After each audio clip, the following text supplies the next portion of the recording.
Hello everyone, today I am going to discuss about the phasor diagram of an induction motor. This phasor diagram will be almost similar to that of a transformer which we had studied long back. So here the same terminology will be used for the induction motor to draw a phasor diagram. The flux is nothing but the magnetic flux as a psi, and I1 is the stator current. I2R is the rotor current at running condition. And when the transformer is on no load, you can recall this formula that I0 is nothing but consisting of two components, that is a core loss component and magnetizing component. And the primary current, this primary current will have a component when the transformer is loaded. When the transformer is loaded, it will be consisting of the two components. What is that? No load component and as well as the additional primary current, which is nothing but the I2R dash. Okay, to draw this phasor diagram, first step is we have to draw the flux as a reference. Second step is we need to draw the E1 which lags the flux psi by an angle of 90 degree. Third step is we have to draw opposite to this E1 which leads to minus E1. So this will be the minus E1, which is quite opposite to E1. Okay. Now let us mark the no load component. So how does that no load component? So no load component consisting of two components. So IC will be in phase, IM will be always in phase with the flux. That is a magnetizing flux. And IC will be always in quadrature with this. So you can say that this IC is nothing but it is always in phase with the voltage, and IM will be always in phase with the flux. When you add these two components, so we will get the no load component, that is the I0. Okay. Now this is about this vector what we have drawn. Okay. Now to proceed, this I1 is equal to I0 plus I2R dash. I0 is already been drawn, but we have to find out how you are going to draw the I2R dash. Before you draw the I2R dash, we need to draw the I2R vector. So I2R vector will be decided by considering the type of the load. Now let us consider the type of the load as an inductive load where the current will lags the voltage. So here we have to draw the E2R. Okay. So let us consider the E2R will be in phase with the E1, right? So here we have to draw, we have to consider that the power factor is lagging, right? So therefore you can write that here if the type of the load is the inductive load, so I2R lags. So I2R lags the voltage E2R. So this will be the I2R. So if you draw opposite to this vector I2R dash, that will be I2R dash. Right? Now let us add the two components. Which are the two components? I0 and I2R dash. So let us add these two. Draw parallel to this. This I0 need to be drawn here parallel to this. So you'll get like this. Similarly, here this vector need to be added here. So you can get here like this. So finally we get a vector as a primary current I1. Okay. Now here this is about the component I1 and this is about the component I0. Okay. Now let us obtain the mathematical equation for the stator voltage per phase. So it is given by V1 vector is equal to the sum of E1 vector minus E1 plus I1 into R1 vector plus I1 into X1 vector. So therefore we can get the value as minus E1 vector plus I1 vector into R1 plus J into X1, which is leads to minus E1 vector plus I1 into Z1. So this is about the V1 vector. Okay. Now here, this before we constitute these sum of the vectors, right, we have to constitute a V1 which is equal to the sum of these two vectors. So it is just like you need to form a triangle. In a triangle, this will be considered as a one of the hypotenuse side and the other two are the sides of the triangle. So in this, already we have drawn minus E1 vector, that is here, right? Now we need to draw I1 into Z1. To draw I1 into Z1, we need to draw the product of I1 into R1 plus product of I1 into X1.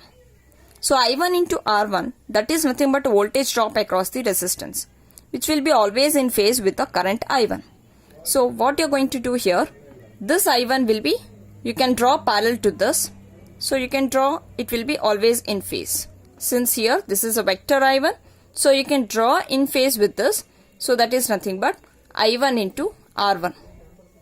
Then next I1 into X1, you can draw perpendicular to this, because I1 into X1 is nothing but it is a voltage drop across the inductor, right? So which will always leads the current, by an angle of 90 degree.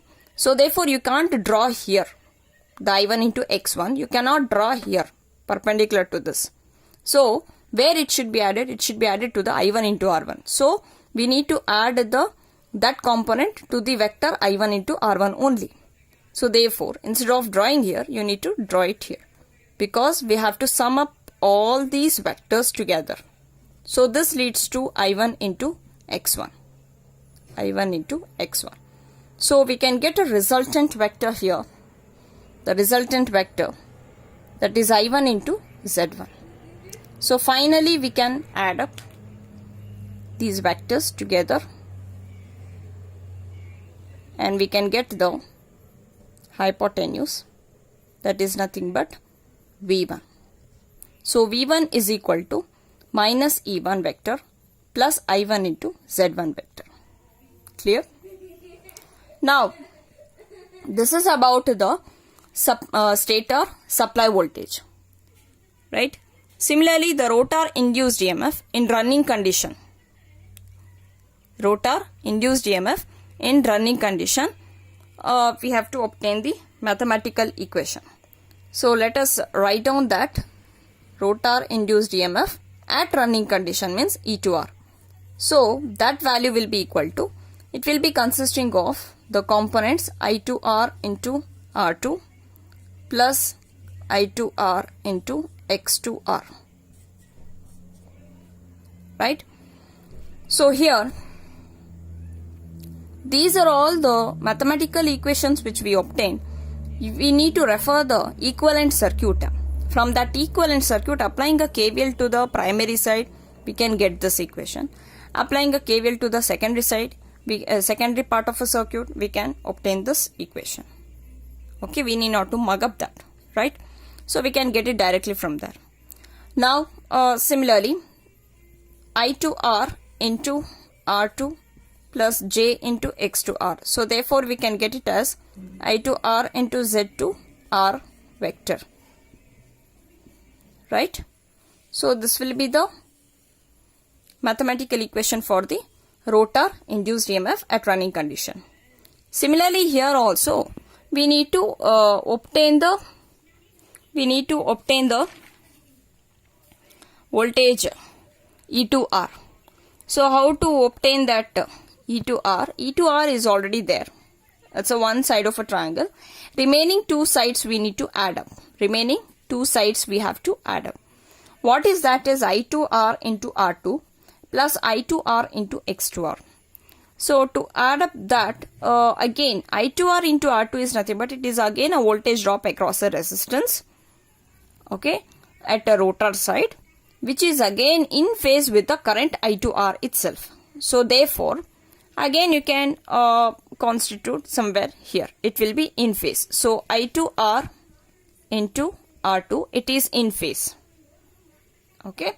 Then similarly plus I2R into X2R, it is leads, because it is this is nothing but a voltage drop across the inductor, right?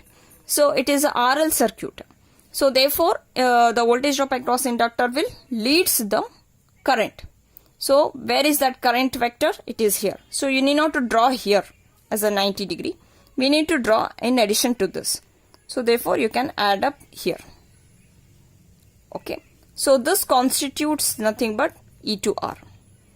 This constitutes nothing but E to R.